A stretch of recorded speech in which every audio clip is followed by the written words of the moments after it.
Welcome to Dear SQL DBA, a podcast for DBAs and developers.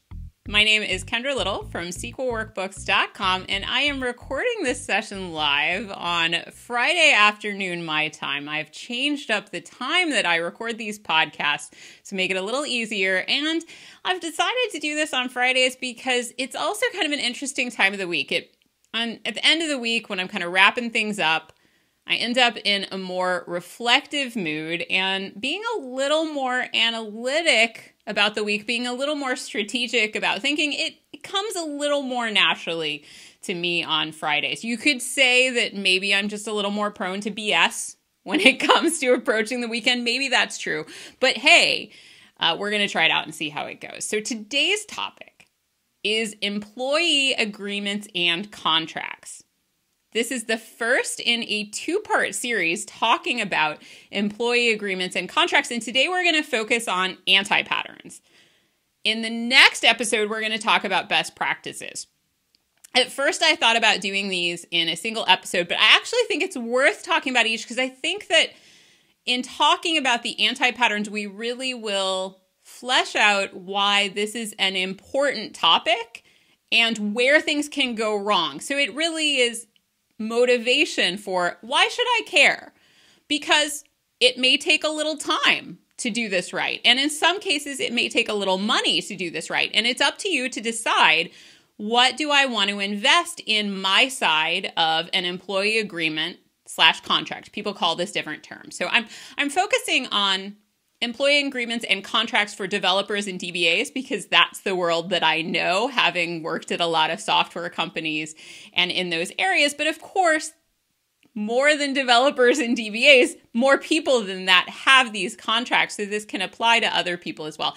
And today, what I'm going to share is a lot of stories of times I know where this has gone wrong for people.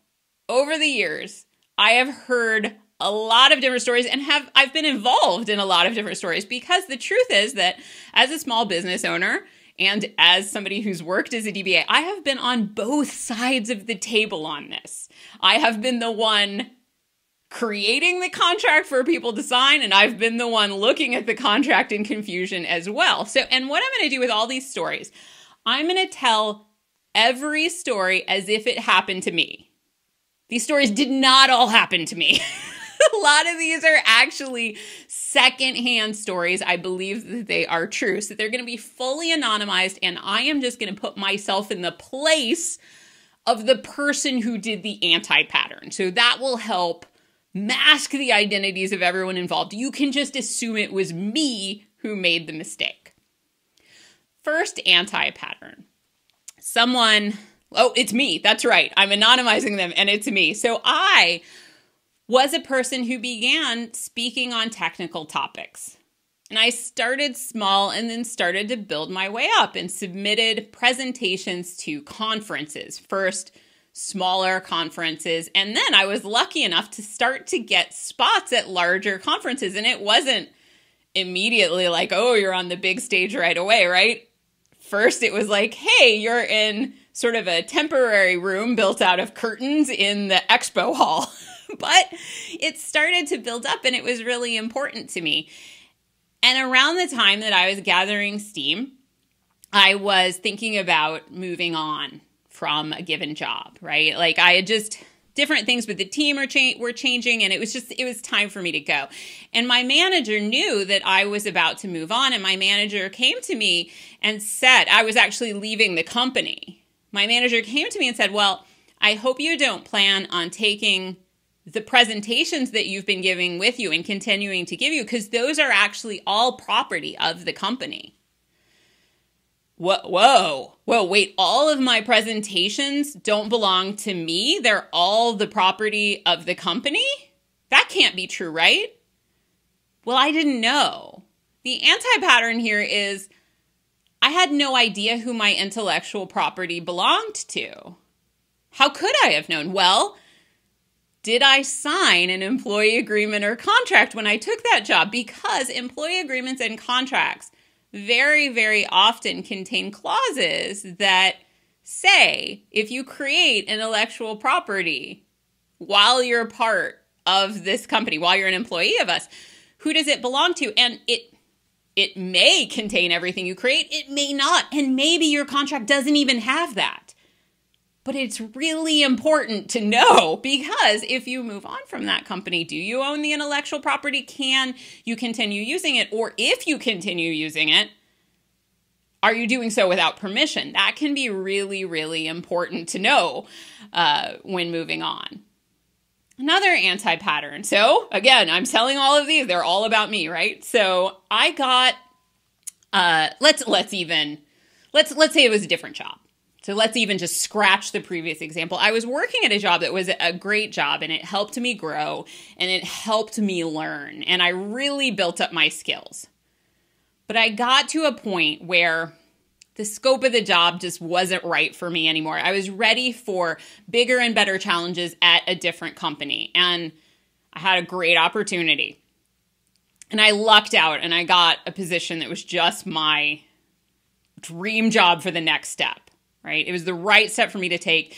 And we worked it out. And I even made some sacrifices. And I got this job and I resigned from my job. And I was finishing up and I was ready to move on. And, I'm going through all of the stuff that you do when you're trying to document your job for the next person. And then I get a communication from HR. I get an email that says, we've heard about where you're going, because it's no secret where I'm going, right? It's actually a positive thing for me and they're going to find somebody great to replace me. But the folks in HR and the legal department aren't so sure. And they point out that way back when I started this job, I signed an agreement that mentioned that after I left this job, I wouldn't go work for a competitor. And technically, it's not like the folks I'm going to go work for, it's not like they're our direct competitors, but they do work in the same field. And I signed an agreement saying I wouldn't. So now they're saying there's a conflict and they are going to contact my new employer. What am I going to do?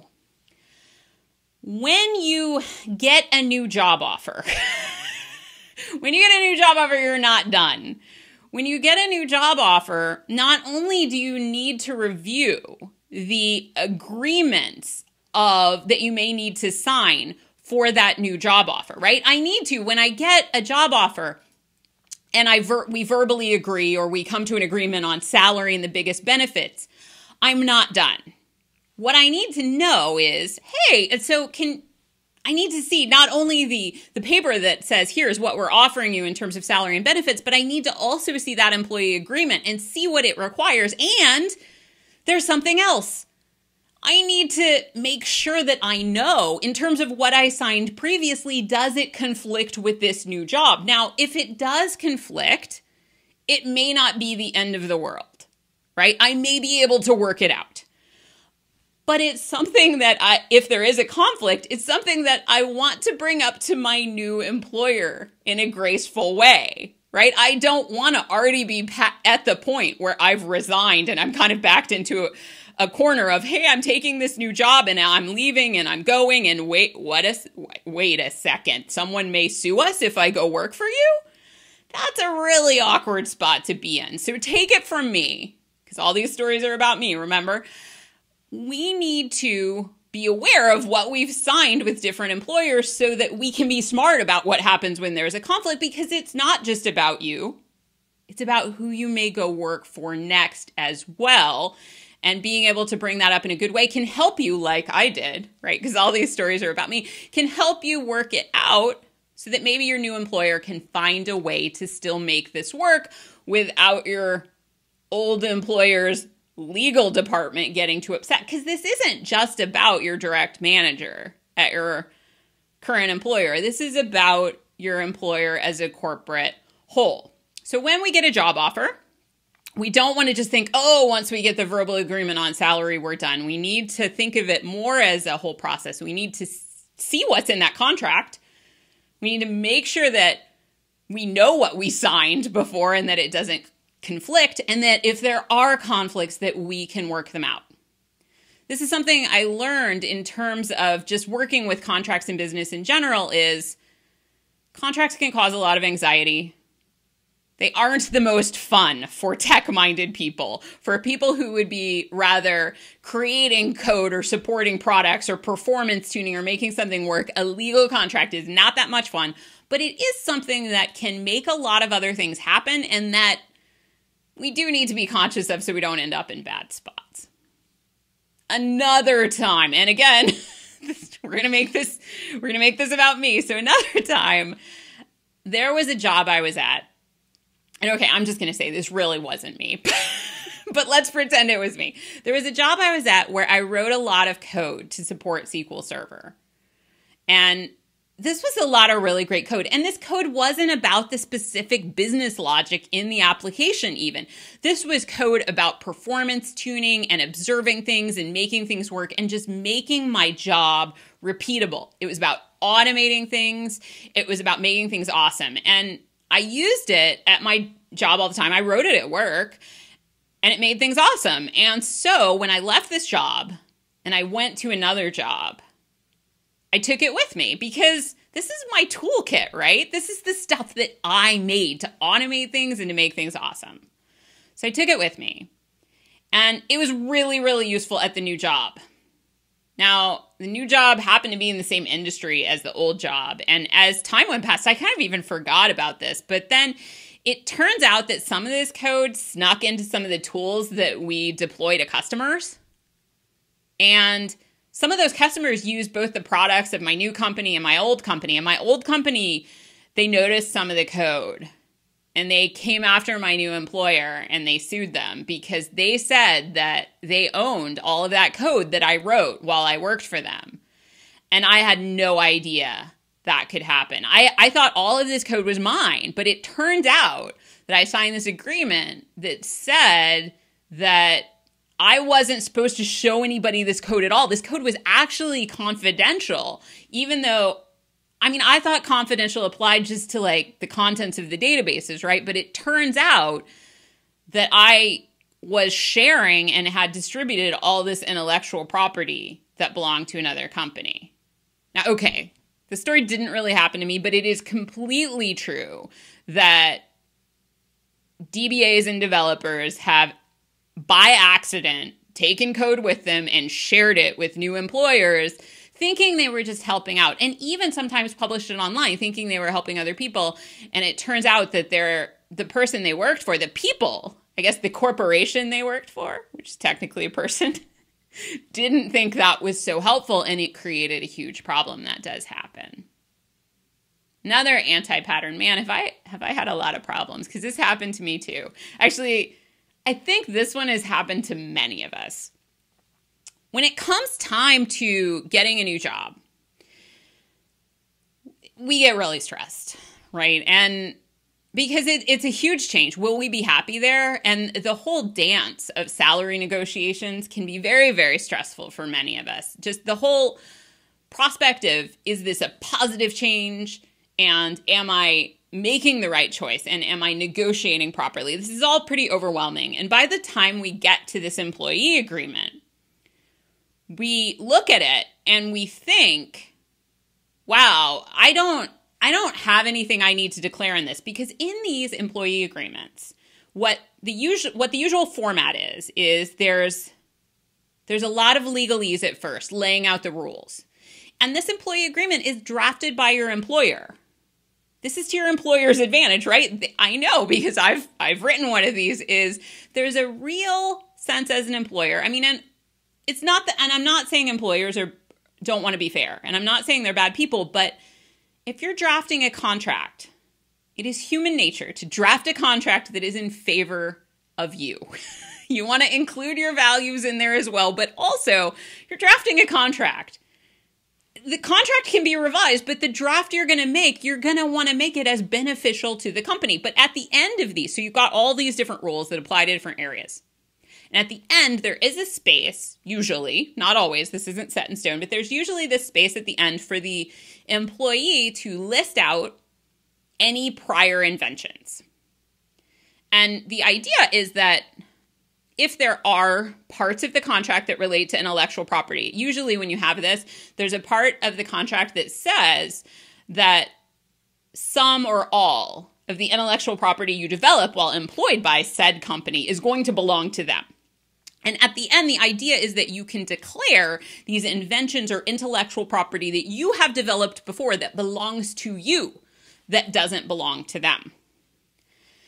And then a definite anti-pattern, and I completely have had this anti-pattern, is you get to this page and you're kind of exhausted because you've been through this long process of searching, maybe, right? Depending on your level of search, sometimes that's exhausting, but the whole process of interviewing is definitely, even when it's good, interviewing is work because you are mentally doing this dance of trying to identify what's it going to be like if I work at this job, right? Am I going to do well for them? Am I going to feel rewarded? Is it going to be positive? So by the time you get past that, past salary negotiation, and then through the ringer of reading this contract, you're at the end and you're on this last page and you're like, oh, I don't have any inventions. And what at least I have done before is just had this thought of, I don't have any patents. Like, I'm not an inventor. Well, it's more than that. Do you have open source projects that you've created and contributed? Do you have a blog? Do you have writing online in a place that belongs to you, that's your ideas that you've published online? Do you have a podcast? Do you have YouTube videos you've published? Do you have content or code? And maybe it's even not that. Maybe you've written it doesn't even have to be technical. Maybe you've written a blog about your favorite ice cream flavors and how to make them. But maybe it's content that you created that belongs to you. You may have actually a lot of inventions that you'd like to list, and you may, depending on how broad different areas are in the contract, you may have some exclusions that you want to ask for, because the areas in which you do create material and ideas and code and words, maybe you do want to make sure that those stay a little bit separate from your employer. Another anti-pattern, and this relates to being at this point in the contract, is you've negotiated things that you're happy with, the big picture salary, and you're getting excited and you're like, this is the right move for me. This is the right challenge. This is the right team. This is the right company. I really want this. And I've got this contract and there are things in it that I don't love, but they're not going to change this for me, right? I mean, I'm just one person. And maybe I'm not that high up in the organization, right? Maybe this is an aspirational job for me and I feel really lucky to have it. If I ask for a change in this contract, is it going to blow the whole thing? Or, I mean, is it even going to go anywhere? Like, they've got to have all these fancy attorneys, and I'm just this one little developer or this one little DBA, and I'm a junior level, so I shouldn't even ask. That is a total anti-pattern. The company has been through a long process to find you too. They've been through all these different interviews with different peoples, and they've been through the negotiations. They want you. They may not want to do everything you ask for. That's absolutely true. They may not want to change the contract for you, but it's rare. I'm not going to say never, but it's rare. If you raise a question or two about the contract, it's rare for them to just slam the door shut right there. And think about it this way too. There's definitely, there's a couple approaches you can take for this, and we can talk through this in the best practices session as well, because you don't have to be super conflict oriented when you discuss this. It is very important that you understand the contract. So raising questions around, am I understanding this right? Does this mean X? Because I might like to do Y. Raising those questions is completely fair because it's important for you to know, should I do Y while I'm employed by you or not? And there's ways you can approach this. Some, depending on your situation and the situation of the job, you may be more direct about it, or just more, you may raise questions sometimes in saying, I want to make sure I really understand this, but it's super important for you to understand the contract in order to follow it, right? So some discussion about the contract should be pretty non-controversial depending on your approach. You can always ask questions. And I would say, if you are in a situation where even asking questions about the contract, if that makes them not want to give you the job, you don't want that job, right? Imagine going into a job where you've agreed to things and you aren't even allowed to ask questions about what you've agreed to. Well, how do you even know what you've agreed to? That is a super dangerous situation. So companies where asking questions about the contract raises hackles on the people you're asking of, I would see that as a huge warning flag of a job that you don't want. That's an important distinction. Another anti-pattern. Thinking that changing the contract and that the language in the contract is meant for other people. So I had a situation once where I was a person who was taking this job, and I was in the middle of my career. I wasn't a junior person, but I was just in the middle. And the contract I got was pretty serious language in it. And I looked through it and I thought, this contract is really about what if they're hiring someone who has this great idea and they write this piece of software that's going to make billions of dollars. This contract is just about in case they want to go after that person who has that $1 billion program. It's not about me. Well, I think that's an anti-pattern too. I mean, maybe the contract is about that person. But maybe the contract is also about the person who, it turns out they want to fire. And hey, that turns out that person was moonlighting when the contract said they shouldn't moonlight. So maybe there's something we can get from them. I would never, if you're signing an agreement, you want to think about how it affects you. You don't want to think about who the contract was designed for. You want to think about how the contract affects you and how it might potentially affect you, not just you right now, but maybe you in a couple of years. Do you want to someday start your own business or start it up with other people or have some content that you develop on your own? If the answer to that is yes, or if you see areas in the contract where you may potentially have a contract or have a conflict in the contract, then those are things to really, really think about.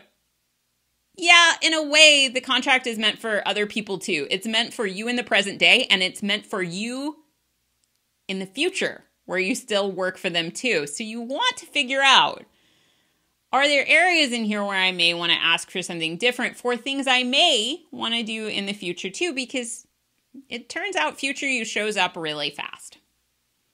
All right, kind of pulling together what we've talked about in terms of contracts. In employee agreements, there's lots of important areas, and I'm just going to talk about 6 of them here.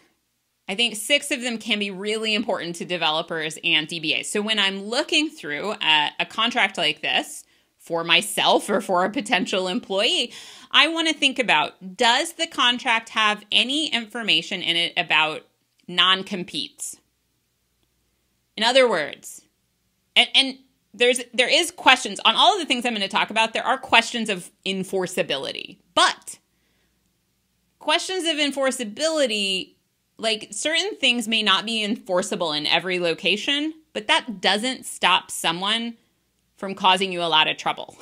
So if I sign a contract that has a bunch of non-compete stuff in it saying, okay, if I work for you now, then after I leave you, I'm not going to work for a competitor for X number of years. Even if that isn't enforceable in every state in the United States, that won't necessarily stop someone from causing me a big hassle and going and talking to people I work for in the future and saying, hey, this person signed this agreement with us and now they're violating it. Are you okay with that? Even just that could be a big problem for me, right? So in terms of reviewing these, does the contract talk about non-competes? And if so, when does it apply?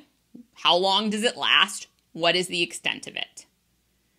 There's also often non-solicitation. Not every contract contains non-completes. Not every contract contains non-solicits. Non-solicits can be about, okay, let's say you do leave here and you go work for a different company. Can you bring along people you used to work with?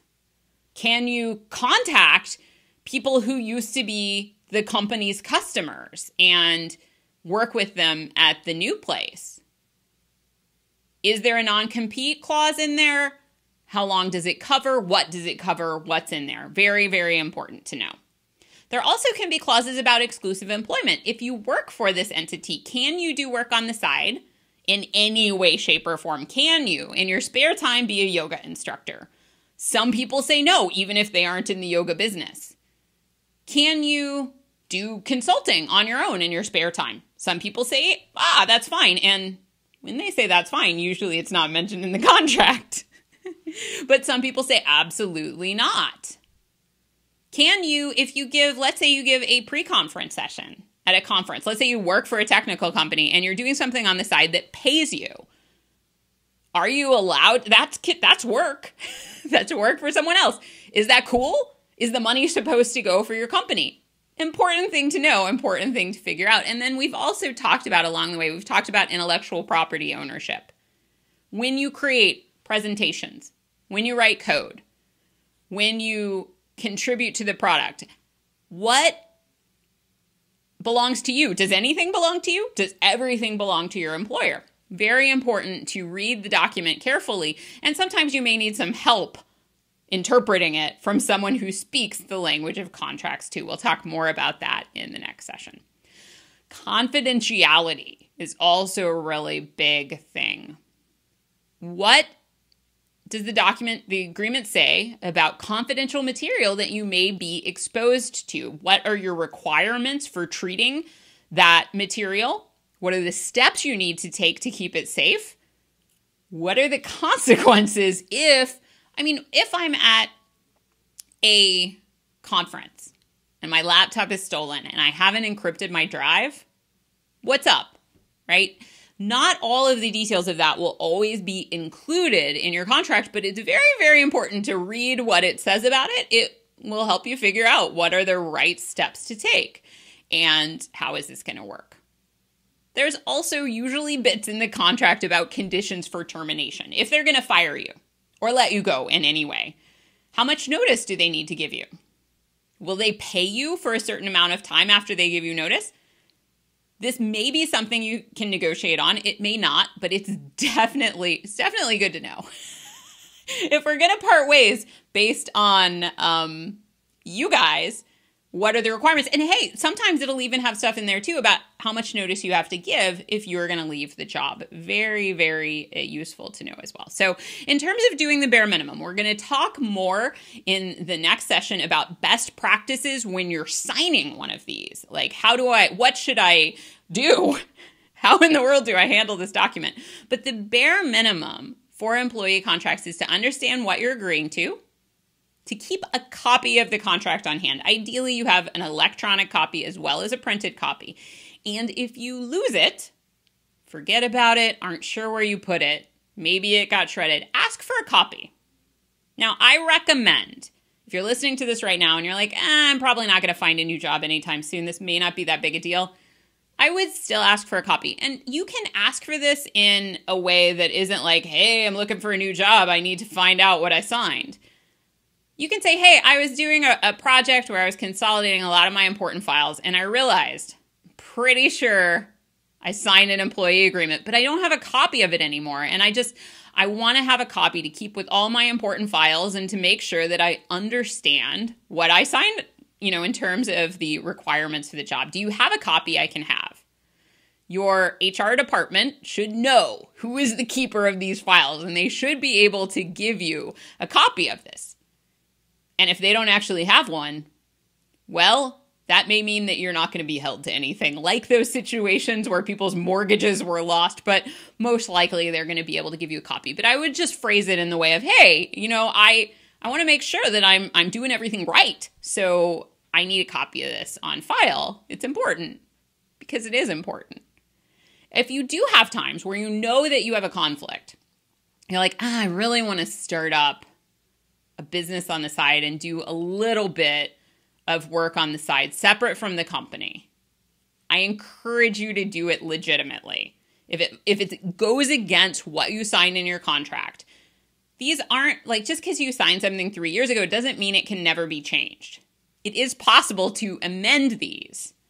So I do think it's absolutely worth bringing up the topic and making sure that you're in the clear when it comes to this legal agreement before you do something that violates it. Having a copy of it and knowing what you signed is, of course, critical to that. But there is a way that you can make sure of, hey, like at this phase in my career, this is what I need to do. Can we work this out? You want to make sure that you have that conversation before the point in time when you're in violation of your contract, for example. So I think of that as the bare minimum of contract. So your homework, if you are in a place where you're like, I don't really know what I signed, your homework is to figure out, what did you agree to? Do you have a copy of the document on hand, or can you get one? And then next time we are going to talk about best practices when you're signing one of these contracts or thinking through, what do I need to change in the contract? Thanks for joining me today for Dear SQL DBA, talking about employee agreements and employee contracts. I'm Kendra Little from SQLWorkbooks.com, and I will see you next time to talk about best practices in negotiation. Thanks, folks. Goodbye.